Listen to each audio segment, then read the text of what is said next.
El maestro Alfonso Zárate, periodista. Él escribe Los usos del poder en el periódico El Universal todos los jueves. Es también presidente de Grupo Consultor Interdisciplinario GCI, que es una firma especializada en estrategia y comunicación política.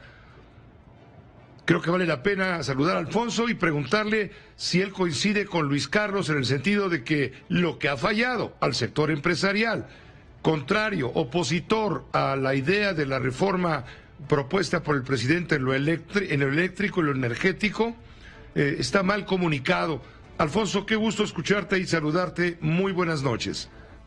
Buenas noches, Pepe. Sí, yo creo que Luis Carlos tiene razón en que uno de los problemas en general del sector empresarial es la postura que fije frente a las políticas públicas. Yo diría particularmente que en lo que va de este gobierno hemos visto a un sector empresarial bastante discreto, por decirlo de una manera elegante, yo diría bastante obsecuente, y que no está cumpliendo con la responsabilidad mayor que le corresponde, que es el velar por los intereses legítimos del sector productivo mexicano. Son muchas las decisiones que se han adoptado desde el poder público en el tramo de los primeros 3 años que no han encontrado una respuesta clara, eficiente y yo diría enérgica. Pienso, Pepe, por ejemplo, en el tema de los bloqueos a las vías ferroviarias, sobre todo en el estado de Michoacán, en donde frente a una violación flagrante al Estado de Derecho de orden federal, porque se trata de violaciones a la Ley General de Vías de Comunicación, el aparato gubernamental federal permanece pasivo y las organizaciones empresariales prácticamente en silencio.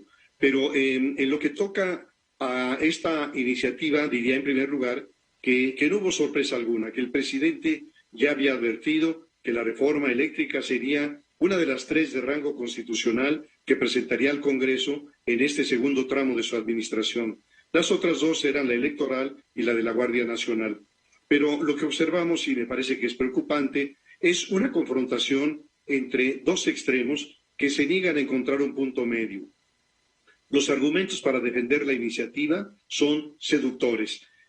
Si los neoliberales privatizaron la luz, subieron las tarifas, decretaron la muerte por inanición de la empresa pública, te vamos a devolver más barata, reluciente de limpia y con una CFE de clase mundial. Eso dicen los apoyadores del gobierno. Y los opositores a la iniciativa, fundamentalmente los organismos empresariales y los analistas financieros, dicen que constituye una expropiación implícita que llevará a la fuga de capitales y la parálisis de las inversiones, a un retroceso de medio siglo, al monopolio estatal, al desabasto, apagones, energía sucia, putrefacta, etcétera. Y el presidente Pepe está echando todo para lograr los votos que necesita para aprobar su iniciativa, lo que incluye esta advertencia de que quien vote en contra deberá asumir, dice el presidente, las consecuencias de traicionar al pueblo, al interés de la nación y a la patria. Es decir, la polarización a todo lo que da.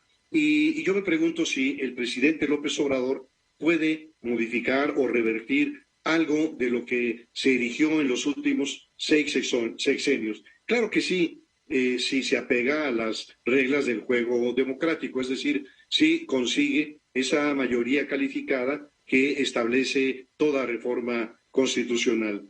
Y para reformar la Constitución no es absolutamente indispensable contar con una aplanadora como la que tuvo en su momento Carlos Salinas de Gortari. Hay que decir que desde 1997, cuando se inaugura el ciclo de los gobiernos de minoría, la Carta Magna ha sido parchada, enmendada, reducida, aumentada.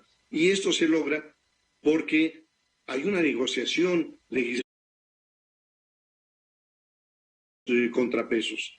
Un presidente pone en la mesa la intención de reformar y sus operadores maniobran lo que pueden y los opositores toman la iniciativa o la rechazan. ¿Por qué tendría que ser distinto ahora? Pero más allá de si el presidente logra conseguir los votos que le faltan, mi impresión es que no los va a conseguir. No puede ignorarse que sus llamados al PRI representan una manzana envenenada. Se proponen fracturar al tricolor. Ya un grupo de diputados priistas ha anticipado que va a votar en contra, pero también se propone fracturar al bloque opositor en lo inmediato, es decir, en las discusiones de la agenda legislativa, pero más importante, Pepe, fracturarlo en las elecciones del 2024, es decir, ganar la sucesión. Si logra su cometido, en la misma maniobra va a romper el frente opositor, ganará las elecciones del 2024 y desde luego condena al país a un severo retroceso.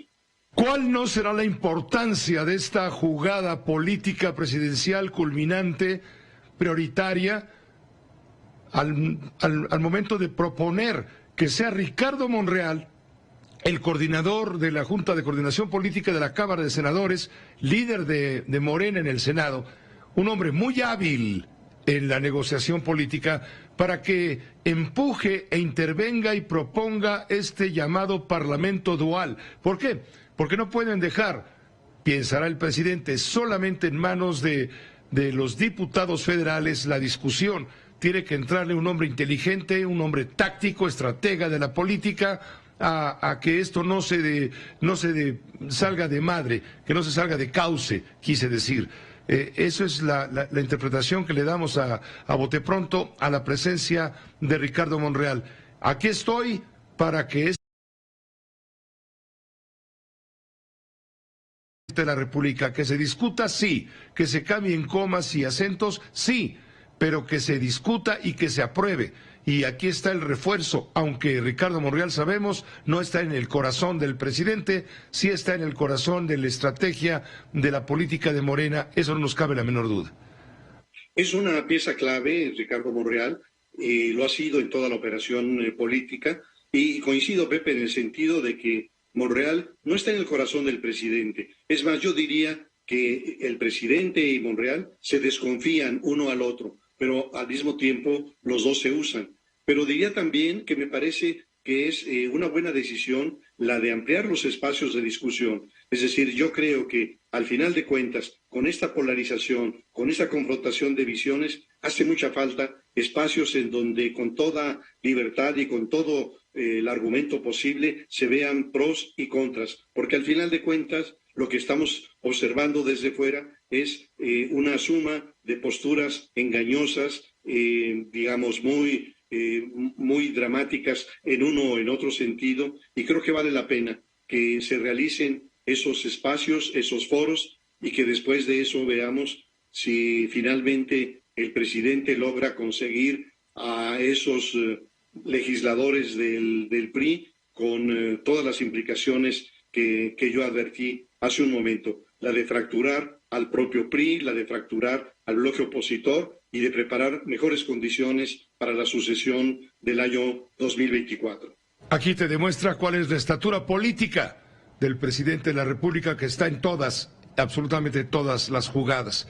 No se le va una, eso sí, por bien o mal que te pueda caer. Nos vamos a una pausa, te agradecemos mucho, Alfonso Zárate, como siempre, tus lecciones de periodismo y tu comentario y tu análisis.